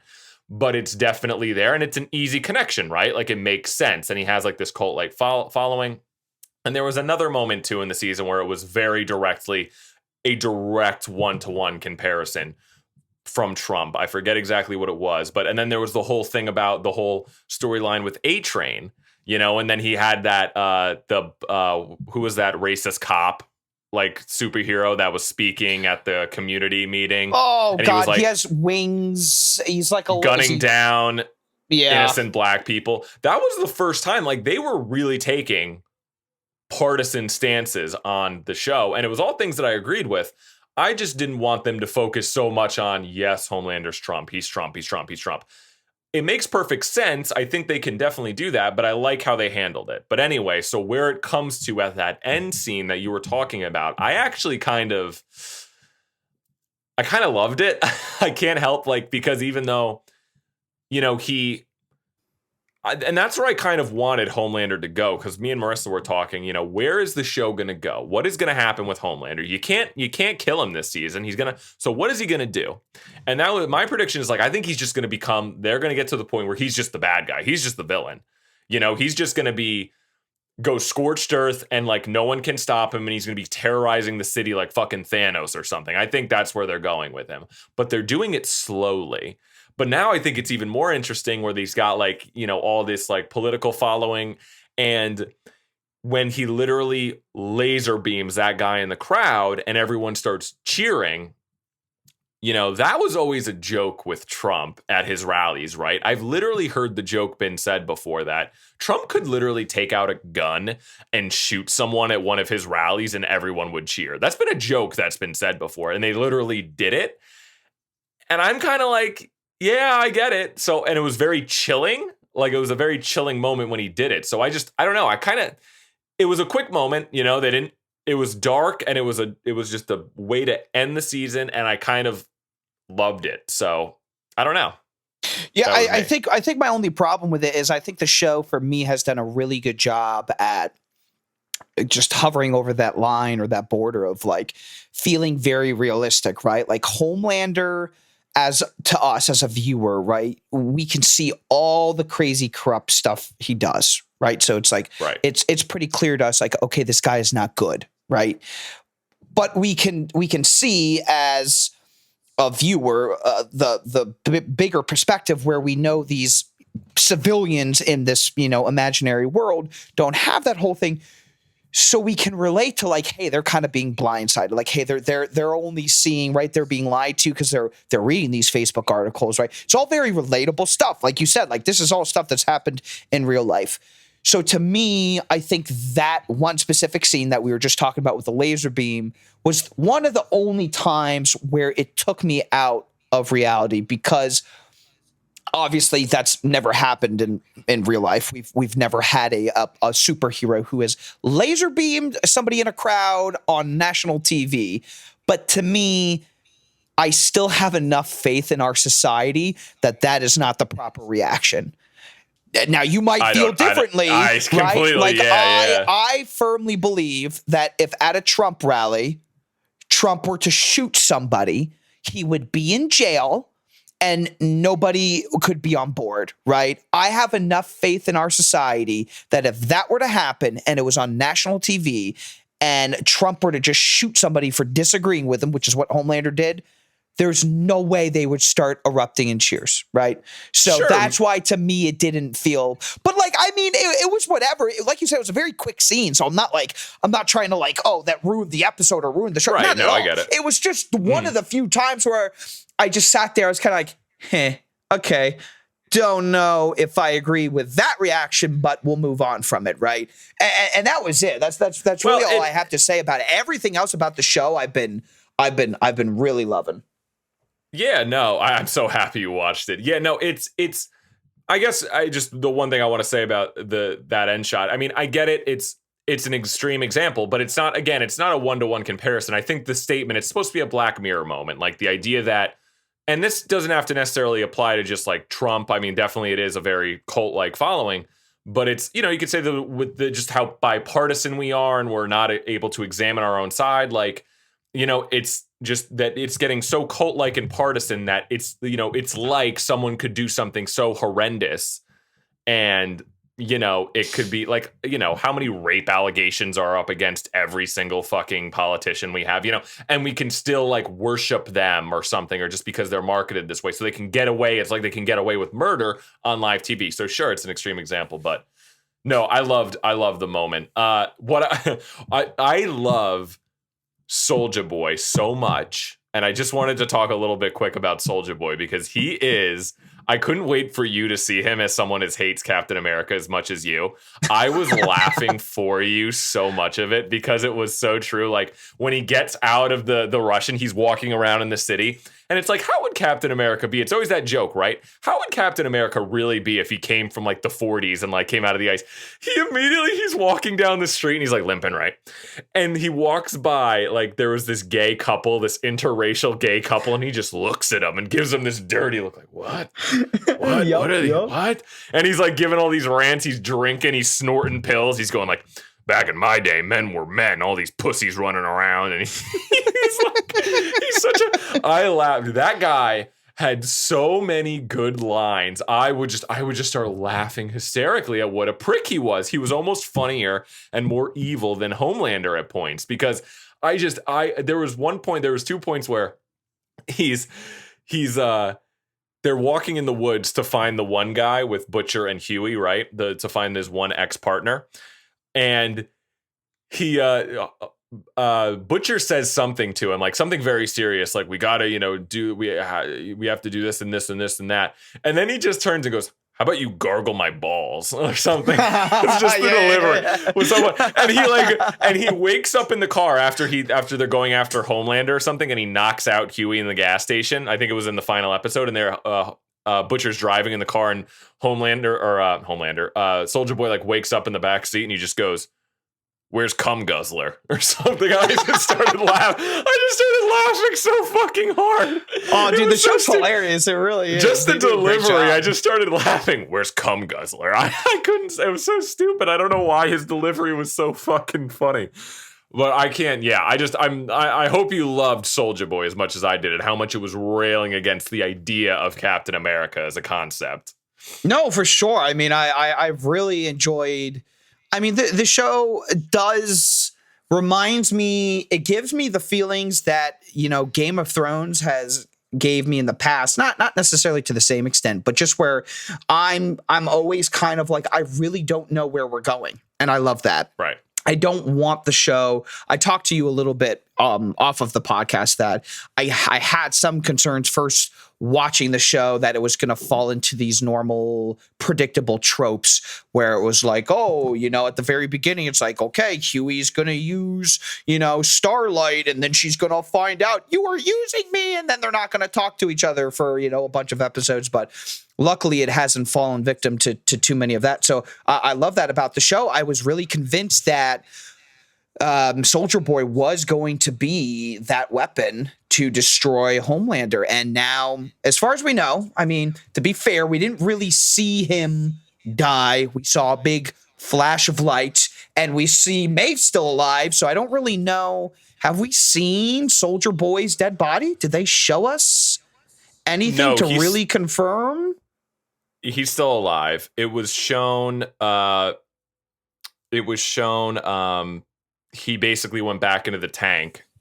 That's right. Oh, Russia. I'm so sorry. Oh my God. Yes, I completely forgot. No, it's okay. So yes, he is still alive, but as far as we know, he's fast asleep in that tank again. And the only way he got out originally was because Huey and freaking what's his face Butcher went and saved him, which probably will not happen again unless another new character is introduced to us and they try to use him again. So it'll be interesting. I mean, it's a great. I know that Homelander is a great bad guy because I want him dead, but I also don't want him dead at the same time because he's such a good character. And it's like, once you kill him, it's like, who do we have? Like, the show's done in a way to me once Homelander. Like, that's part of it's been from the start, Huey's revenge, right? Which was technically against A-Train, which I feel like he's kind of gotten past that now because A-Train genuinely apologized and was like, you know what? I think A-Train's coming, to their side. I think in the next season, we'll see him pretty much joining forces. We'll see. But so now that Huey's revenge is done, you could either say Huey's just in it for Butcher now, but I think Huey's motivations have now changed to be like, I just want to bring down the superhero, the Vought, and basically at this point, Homelander is Vought. He's the head of Vought, and we obviously know that Butcher just wants Homelander dead because he blames him for everything. His wife being dead, him having this kid basically, and I don't know what's going to happen to freaking little Homelander. I don't know. So there's a lot dark. of it'll be interesting to see, and I'm excited. Do we have any idea when season 4 is coming out? Or is that way down the road? It was confirmed recently in an interview. The guy who plays Butcher, they did say they are getting to work on it right away. So it's probably going to be coming out sooner rather than later. We're not going to have to wait 5 years like Stranger Things. No, I mean, yeah, and I guess the last thing I'll just say, I guess, is that's the thing. I do appreciate where the show, even though it was their standard showdown, they did what we expected. There was no big reveal or anything at the end. I don't feel like I did think it was so solid and where everyone ended up. I do like that we do see Homelander. The story is moving forward. We do see that Homelander is getting darker and darker and darker, coming in more control. I love the scene at the end where he's now in the 7. It's just him, A-Train, the Deep, and that one chick that's running Vought with him. and like where he makes her take her wig off. Yeah. Or whatever. Yeah. And that really chilling scene where he's threatening all three of them. And I like that. I like that they're getting smaller and smaller and more afraid. And like they're just to the point where they're being threatened by him, like held hostage. And A-Train, I really like where I like that these are the last standing members. I like that like the Deep is like just such a pathetic riff on Aquaman. It's so funny. And I love where it's going. Like an A-Train, like they have his storyline is so you're getting empathy for him. And at some point you even almost feel empathy for Homelander, truly. But it's like, I don't know. But again, it's like, I don't want to see people. I like the complexity in characters. They do dark things, but they, everyone has empathy. There's two sides to everything. Again, I think A-Train should be in jail forever, but you killed someone, like fuck you, like you murdered people. So it's like yes, you could have all these struggles, and yes, there are a person with their own. It's terrible, but yeah, you still it doesn't excuse anything, So I think you should. I like that it's showing that people are complex and they have very complex characters, and sometimes it's to the point where you can even feel empathy for Homelander at certain points. But that's the thing is like. They can't be excused for all of their, just because, yes, everyone's a human, but so, can't wait to see where it goes next. Yeah. I did want to get to there were some fan questions that I did sure. say we would get to, Great. because we didn't get to them last time. So, we have 2 from 2 other people, and we have a couple from Jason. I'll read Jason's real quick. We can go through Jason's. With the passing of the creator of Yu-Gi-Oh, what was your favorite card? This is from Jason. So the creator of Yu-Gi-Oh. I did not. Yeah, I didn't know that he passed. Yeah. Wow. Yeah. Wow. I didn't play, to be fair, Yu-Gi-Oh a whole lot, so I saw the show a little bit. I was always more of a Pokemon guy. I don't know many cards. I can just name, the very generic ones. Black Eye, what is it? What was it? Red Eyes, Black Dragon, Blue Eyes, White Dragon, Exodia, Pot of Greed, Dark Magician. I mean, honestly, it looks super cool, but I never really got into it. So if I had to pick one, I guess I'll try to be hip and be a little different, and I'll go with Red Eyes, Black Dragon. I always thought that card was cool. That was a good one. I had a lot of Yu-Gi-Oh cards. I'm trying to think what was my favorite. There was this big koala. It was like big koala. It was like that was the name of it. Was Big Koala. It was a mix. It was a fusion card. It was a mix between a koala and a kangaroo, and it was like this boxing big fat kangaroo koala, and I loved it. That's hilarious. All right. I just want to run through these real quick. Sure. This is I don't know if you know any of this. This is a sports thing. This might have been for Gene. Is Baker Mayfield going to lead the Panthers to the playoffs? Oh my God, absolutely not. No kind of question is that. No, and no again. He's Baker Mayfield. Sports. Oh my God. He was traded he's the quarterback for the Browns, was on the Browns. There's been all of this drama because the Browns picked up Deshaun Watson, who was on the Houston Texans, and has like 20 women accusing him of multiple different things. So, but the Browns still got rid of Baker Mayfield. So they have Deshaun Watson right now as their quarterback potentially, but who knows if he's going to play. And he went to the Panthers. And I don't see him taking the Panthers anywhere. So no, Jason, no. This is the last one from Jason. I'll read. Josh, update on the toe. How are you feeling? How's the toe, Josh? Great. Yeah. Thanks for asking. If for anybody who's new, to be fair, it's not my toe. It's actually the side of my foot by my pinky toe. It's getting there. It is still not 100% healed, and I'm not walking normal by any means. And in other bad or good news, depending on how you look at it, this upcoming Wednesday, so in a little less than a week, they're taking the other one off. So as soon as that one will probably be almost, 90% healed and good, on the other side of my foot, on my big toe, they're going to be taking another one off. So I'm not going to be fully recovered here for some time, unfortunately. So, but it's still there. Every time somebody asks me, how's my foot doing? I just go, it's still there. So that's all that matters. Yep. All right. Thank you, Jason, for the questions. And then we got 2 more. This is from Earthol. I don't know. I think this is one of Gene's friends. Cool. Where is pee stored? Where is pee stored, Josh? In your bladder? What? Yeah. Is it a Earthol, joke? Thank you so much. Thank you so much for the question. Go see a doctor. Go see a doctor, you sick fuck. But I love you. And thank you for the question. Where is pee stored? That was for Gene, I'm sure. Okay. I got one last one. We'll skip to this one. This is from Rich from the Horror Script podcast. Shout out to Rich. I'm actually going to be on his podcast again soon. Awesome. He's been doing a lot of cool things. He's been actually getting a lot of different like interviews for this little series he's been doing like from people on the internet. So it's really cool. Shout out Horror Script podcast. Heck yeah. He asks an interesting question that might go down a bit of a rabbit hole. Oh boy. So get ready. Love rabbit holes. What conspiracy theory is your favorite? Do you think they are fun or dangerous? Conspiracy theories.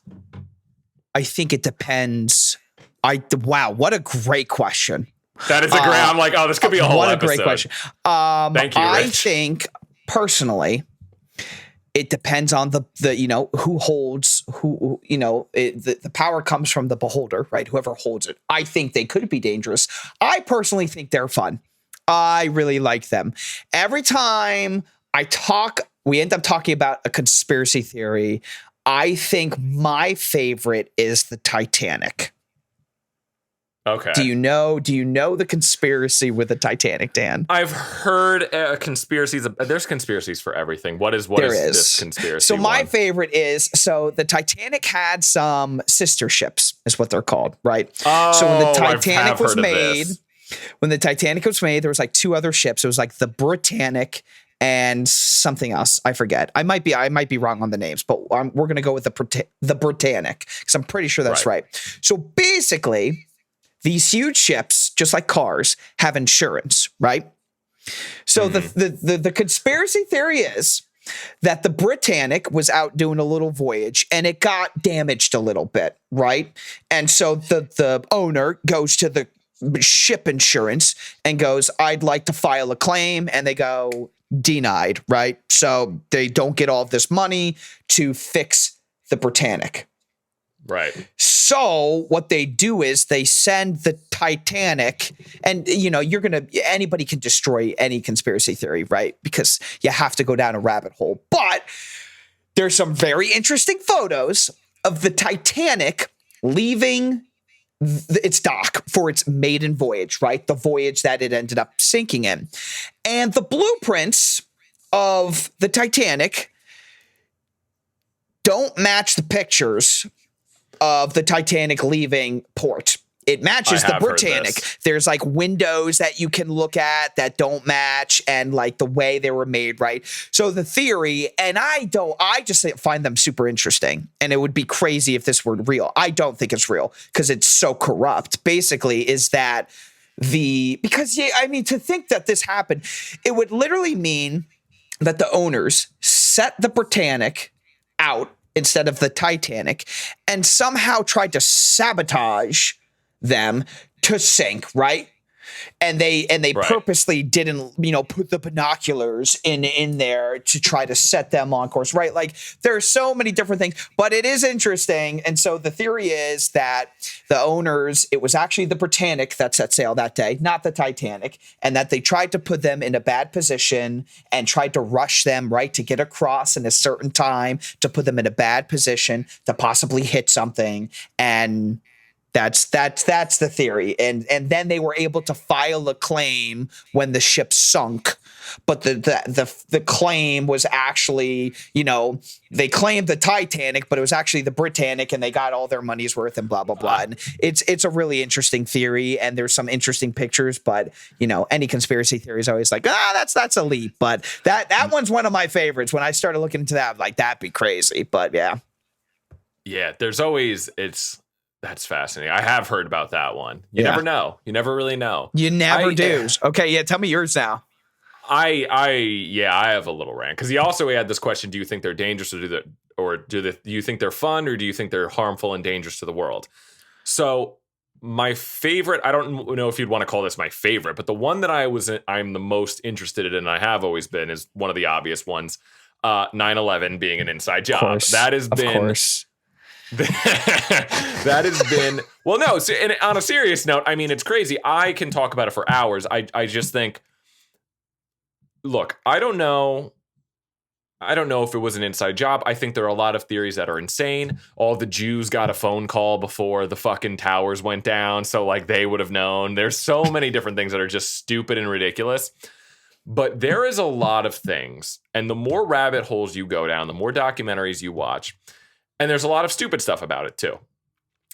I'm not saying a lot of these things are true.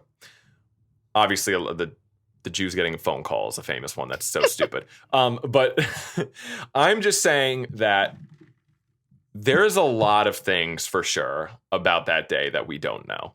Sure. There's a lot of things that were held from us. There are certain things.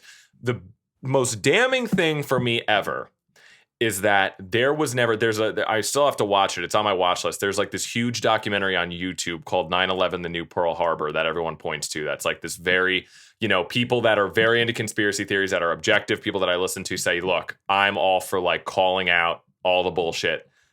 It's very hard to argue with a lot that's in that documentary. The most damning thing about 9/11 that's always fascinated me, that it's always like kind of what the fuck, is there is no clear evidence of a plane hitting the Pentagon. It is one of the most heavily guarded buildings in America. All there is like this very blurry video of a plane going right into the building. It's a very famous video. But there's arguments that would be like, it looks like it was like a missile or something. It's this very blurry, grainy video. You are the biggest, most secure building in America, and you don't have like better surveillance. That there's nothing, and the whole idea of what part of the building it took out like some finance parts, and then there's the whole thing going into the Iraq War that put us into that war, and why we actually went there, and that's a whole different thing, but. It's just so damning. Like there's no pictures of wreckage of a plane from there. There's nothing. There is just so much. And that's the thing too. There's just so much about that day that we don't know. That's always fascinated me. And the more rabbit holes and documentaries, like there's so many things I want to watch, or just not even YouTube rabbit holes, just documentaries about like, the war in Iraq and Afghanistan and the Bush administration, how everything. The more you get into like the objective facts of things, not even just conspiracy theories, the more you're like, oh, you don't even need the conspiracy. That's the thing that I think is the saddest thing of everything. You don't even need a conspiracy theory anymore. Like the biggest conspiracy theories are right in front of your face.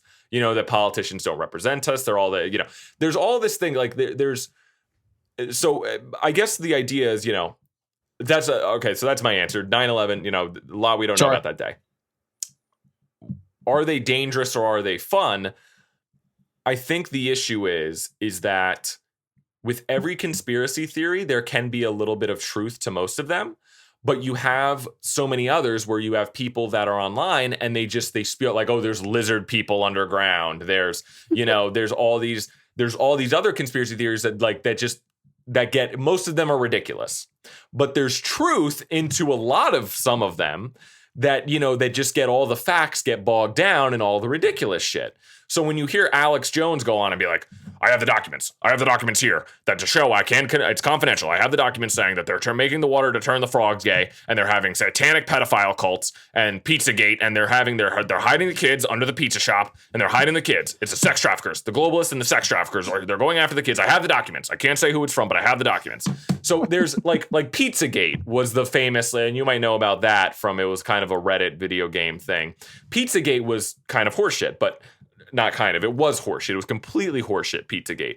But it's stuff like that is like, you have, but even people like Alex Jones, there are things that he was kind of right about, not a lot, but there is things that like, oh, there's actually some truth to that. Like you read up on things like MK Ultra, Charles Manson, how he was, trained by the CIA, and like he was basically, they were doing like mind control experiments. These are all in like these books and stuff that I want to read. And so it's just, you got to parse out. It's just like anything else on the internet, right? Like with discourse and like things. for everything that is like, oh, there's probably a grain of truth to that, there's a million other people talking about it that are just throwing in a bunch of bullshit. So you gotta, I don't know. I don't have any hope. Like, that's the thing. You get down, and the people that follow conspiracy theories that I listen to for a long time, they will say, listen, you're getting red pilled, you're getting woken up to the fact of like, oh, this is all fake. This is all, like, you're getting red pilled. It's like the Matrix. Matrix is like one of the most important movies in the fucking like ever. So, but you're not gonna be able to do anything about it. Like QAnon, everything, like QAnon was ridiculous, like was the movement. But it's like, what? You get so depressed about the world, and when you start to really unravel and know like certain things, and kind of like, oh shit, this is real, or this probably is a thing, or there's things about UFOs now, and like it just, when you start getting to the bottom of it and you start really, really getting into it, it's just going to make you more depressed. You're not going to solve anything. You can talk about it on the internet as much as you want. It's going to get bogged down with all this other people talking about different stuff and just making it hyperbolic. And so it's important. I think, I don't know. I think there's just a lot of stuff that we don't know, and we're just all in the Matrix. We're all in the fucking Matrix. Well, man. I think if you're not skeptical, then you're being, I don't know, oblivious. Like you're being blue-pilled. Yeah, like you have to be skeptical of things. I will say, you got to use your brain here. There are some concern, and I'll have to say too, I talked about the Titanic. I think everybody our age, like the biggest one we're most interested in is 9/11, because we were alive during that, right? I was not alive during the Titanic. I feel like 9/11 is obviously the easiest one and the most obvious one to talk about. And I figured you would bring it up, which is why I picked the Titanic. But yes, I'm super intrigued by that. I've also watched many things. The one ridiculous one that I think is, I've watched people who say that all of the videos of the planes crashing are all CGI. And I'm like, dude, we're talking about New York City, which has the most people. Right. Like, are you telling me all of those eyewitnesses worked for the government? And like that's ridiculous. Like, sure, the first plane, there's like one video of like a firefighter or something, right? But the second video of the second plane hitting the second tower, there were so many cameras that would have had to been CGI, and so many eyewitnesses, right? Because everybody's staring at the first building burning down. So that one's ridiculous. Right. The one that always gets me, that I just wanted to touch on real quick, was I've watched multiple people talk about, and I think we've all seen videos online of what's called a controlled demolition, which is where a building is purposely blown up 7. and it falls down, right?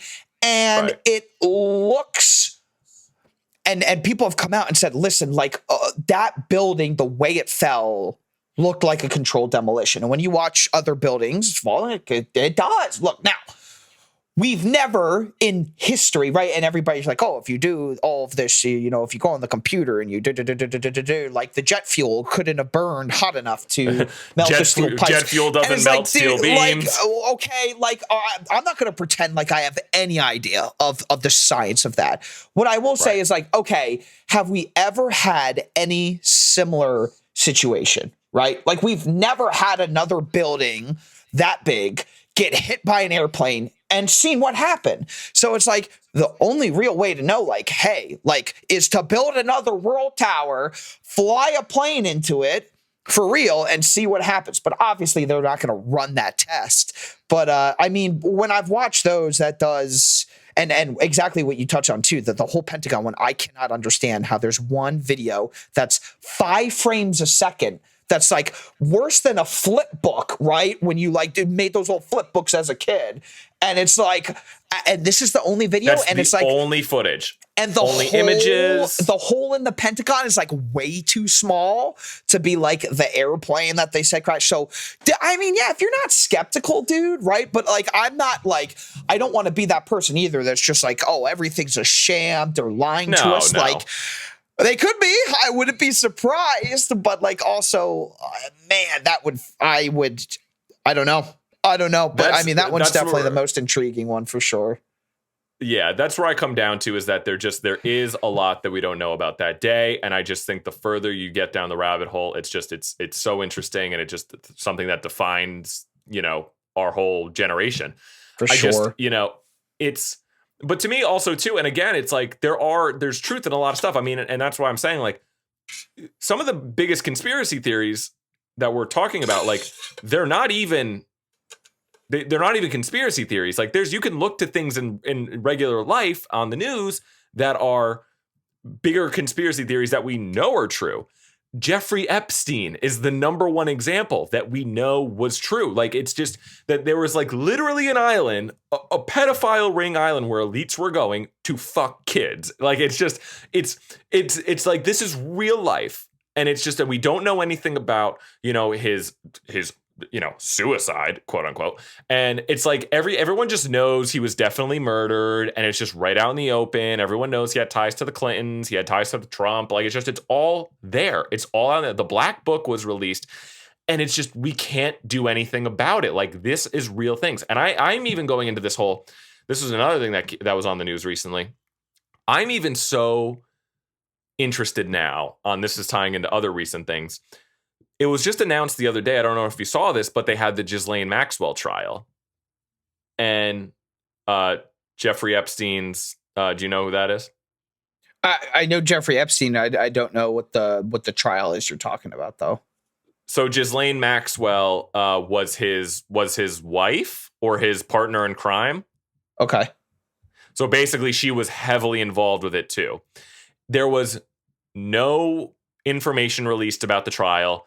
They were supposed to learn a whole lot more about Jeffrey Epstein and his whole operation from her, and no information about the trial was ever released. And it was just announced that the trial was over. They reached a verdict, and she got 20 years. She just got 20 years for, like, basically being like the sex trafficking with, like, the collusion with all the elites of the world. And she's just getting 20 years. And it's crazy that I was even having this thought in my mind, is like, isn't it interesting that the Johnny Depp Amber Heard trial was going on right around the same time, and it was highly publicized, and now this Ghislaine Maxwell verdict comes out that she's only getting 20 years, and we know nothing about that. We were supposed to learn so much more about the trial, and no one's even talking about it because there was no information brought out about it. So I don't know, man. It's wild. So do I think they're dangerous? They can be, but absolutely. At the same time, you're getting red pilled. You're getting a little woke up to what's really the fuck going on. So when we come on here and we talk about, like, oh, what fucking, Jordan Peterson or whoever, what people are, like, bickering back and forth about on Twitter about trans kids and stuff, I'm like, this is not the important issues. These are not the important things to be, like, there's other, I get it. Like, it's like a whataboutism, but I don't know. Like, it's like they just want us to bicker about all this stupid culture war bullshit. But yeah. But anyway, so great question. Love that. Thanks for the question, Rich. No, it was great. You can get us on I was like, we could have done a whole episode on that. Also, if he listens to this, I'd love him to next time tell us if he's got a different one that we don't know of. Right. I'm always down to look into more conspiracy theories too. So definitely let us know. Yeah, there's tons of stuff, man. It's dark. It's a dark world. It's a really dark world. I really want to learn the book. I want to read the book that just came out a little while ago called Chaos that people have been talking about. And it was this guy who has done the podcast circuit, like the author. He wrote the book over 20 years of his life, and he was basically, I don't know if he was in the CIA or what the connection was, but basically it was all about the Charles Manson murders and that whole thing in the 70s, and how Charles Manson was actually affiliated with the CIA. And there was this whole operation, you could look it up, called MK Ultra, that the CIA, they were basically trying to experiment with acid and drugs in the 70s to see if they can use these drugs to mind control people and convince them to do things. And they were using, like, Charles Manson, this cult murderer, as like a experiment. And it was like this whole thing. And it's this whole, I know it sounds crazy, but come on, is it crazier than anything? I mean, Jeffrey Epstein exists again. Like, even just today, like, the things coming out about, they have the January 6th committee trials coming on about how they stormed the Capitol, all the things coming out about that day. I mean, it's like, you don't have to look. You just look at what's actually going on. Like, it's not even, you don't have to look under any conspiracy theories or going some subreddit. It's right there in front of our faces at this point, So yeah, I don't know. Yeah, I wanted to touch on one more thing before we wrap it up. We've done good work. We've done good work here today. So this is I'm so done with Marvel, Josh, as you know. But Thor: Love and Thunder is out, and Yes. we are probably going to see it at some point. We didn't see it yet. Our thumbnail's not going to be like Thor: Love and Thunder review. Like I don't know. I'm sure a lot of people haven't even seen it yet. Maybe over this weekend. But it has just been interesting that it's been getting mixed reviews to bad reviews. And I haven't read any spoilers. I am just so fascinated with, I think Marvel is really starting to come to we're reaching like the decline of it. And I'm almost kind of like, fuck it. I'm done with this. I don't know I was so excited for Thor Ragnarok I love Thor Ragnarok, and I was so excited for Thor Love and Thunder. And just when I saw the trailer, I'm like, oh my God, this franchise is just there's too much. These shows suck. I didn't watch Miss Marvel, and I don't really want to. I think they're falling, and they're falling hard. I think that's my prediction. I think Marvel is going to really start to fall off the rails, and they're going to become less and less relevant. I'm so excited. I'm saying, me too. Yeah. I'm like to the point. I'm like, Endgame was the end. This is not working out. I'm sick of you just taking my money and my time to watch these dumb shows that are not going anywhere. These characters are stupid. It's all fan service for no reason. And it's like, I even read I read a brief spoiler about the end of Miss Marvel, and there's a reveal, and it's so stupid. And it just, again, I came out, people like Doctor Strange and Multiverse of Madness. I came out of it being like, that was fucking awful. People are actually saying that Thor Love and Thunder was bad. And it's actually, there's this interesting thing. I just watched this video, Chris Stuckman, the guy who you just had on your YouTube page. I watched his video earlier. He didn't give any a spoiler or anything, but I did just watch. I'm like, fuck it at this point. I didn't, but he was talking about it. And he was talking about how it's to the point now where the actors and the director, Taika Waititi, they're actually kind of talking about how the movie is not even good. I don't know. There was a behind the scenes thing where Taika Waititi and Tessa Thompson, Valkyrie, were doing this interview thing, and they were talking about the special effects. And he actually commented yeah, these special effects aren't good. And then there's all these stories coming out of Christian Bale as Gore the God Butcher, and there's all Cersei from Game of Thrones was supposed to be in the movie. And all of these scenes got cut. So much of it. Apparently the movie is rushed. Apparently, and again, I haven't seen it yet. I don't know. But apparently it's so much of it was cut out. And the actors are basically so I don't know. It's they just don't even know what they're doing anymore. And I just feel I'm kind of here for it. I'm sick of it. I'm so sick of your dumb, the Mr. Fantastic thing in Doctor Strange. I'm supposed to get excited over that. Fuck you. Yeah. I don't know. I saw a quick clip of Natalie Portman talking in an interview, and she basically said how a lot of scenes were reshot last second or something, and she was they were really big important scenes to the film, and they were oh, we have to do this or change this real quick, or and it was what the heck. And so yeah, it did feel it might have been rushed. I can't imagine that I will not enjoy it more than the latest Doctor Strange, just because Thor's my boy. And right, but I could be wrong. But I mean, yeah, I don't know. I'm kind of ready for the decline. We saw Star Wars go off a deep end. I mean, the Obi-Wan series for me was a little bit of a redemption. Others might disagree. And some others. But I mean, honestly, The Mandalorian for me too was the whole 7, 8, 9, they don't exist in my head. That's how Star Wars. That's a whole nother thing, right? Yeah. But I think what I'm kind of done with, dude, is, I mean, the same thing happens in video games too, man. It's just okay, we find something that works and we just do it over and over and over again. It's I miss the days where it was all right, dude, you've got 3 Star Wars movies. I mean, then they did prequels. You've got 3 Lord of the Rings. You've got 7 Harry Potter movies. And it's but you tell a story and you're done, right? And whether that's in 3 movies or 1 movie or 7 movies. But here we are in the Marvel universe, and you can Google chronological order of how to watch the Marvel movies. And God, how many movies are there, man? It's I can't 30. even count. They're at 30 now. It's insane. And there's just no way to keep up with it all. But then, you've got your Marvel fanboys who I would have yelled at me if I went and watched the latest Doctor Strange movie, not only because I didn't watch Doctor Strange 1, but even if I had seen Doctor Strange 1, they'd be oh, you got to watch WandaVision. If you haven't watched WandaVision, you're not going to understand. It's dude, how? I can't watch everything before I watch the latest one. Like, what do you want me to do? There are 30 movies. I cannot watch all of them. So if you want me to watch the latest one, just let me go and watch the latest one. But you're not going to understand every inside joke. And, well, sorry, that's their fault for making it like this, that I have to watch 30 movies to try to understand everything that's said in this one. So I'm ready for it to just, Endgame should have been the end of it. It's like, hey, we're done. We wrapped it up, but there's still just too much money to be made. There's too many characters. It's too big of a universe. I don't see it ever ending. But I see it declining in how much people enjoy it, talk about it, how much money it makes. Maybe. I still think it's going to be a cash grab for the foreseeable future. It's going to make tons of money. Well, same thing with just because it's got, That's the thing. If it can make them more independent movies, right? Like that's the change that I think they need to do. Like they need to make it so that I don't have to watch 30 movies to understand the latest one. If they can start telling more single-ended stories and you can enjoy it just the movie and not having to watch all the other multiverses, then awesome. But I don't know. I don't know if they're going to do that or not. So, yeah, I mean, I'm ready for the end of it.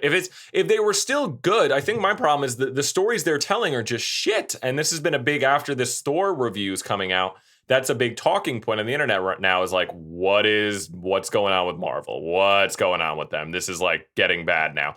So I've felt that way for a while, like all through this post Endgame where it's like, if they were telling good stories and they were still good like they were back in the day, like I would still be on board for it. But it's been shit. Eternals is horrible. Like I don't care about any of these people they're introducing. They're talking about Moon Knight was such a letdown for me. It's like, I'm so done. And yeah, same, like, but that's the thing. It's like, that's why I didn't want to become like the Star Wars Marvel podcast, because literally all this Disney shit, I'm going to be coming on here and being like, this is bad, and not to be a contrarian because I genuinely think that way. And I'll talk about it. And I used to be a big fan of a lot of it. And I still kind of am, but it's, I think there are good things out there. There are a lot of things that I like. That's why I was so giddy talking about Stranger Things when we talked about it, because I just, there are good things. Like I like things. There's just, it's not the Disney shit. And I don't know. So it's going to be interesting, folks. Maybe we'll probably see it. And maybe next episode, we'll do a big spoiler review and talk about I'll probably get around to it eventually. Yeah, for sure. But we'll see. Yeah. All right. Well, we've done good work. I think that's an episode. All right. Next round on Me Pod on Instagram, on TikTok. Next round on Me Pod, we got a TikTok up, and we got some fun stuff in the works. And yeah, follow us and don't forget to give us a 5-star review on Apple Podcasts, because I'm told that's an important thing to do. And I love you all, and we will see you later. Josh, say goodbye to everyone. Tell them, give them a message out. Take care, everybody. God bless. Good luck. Godspeed.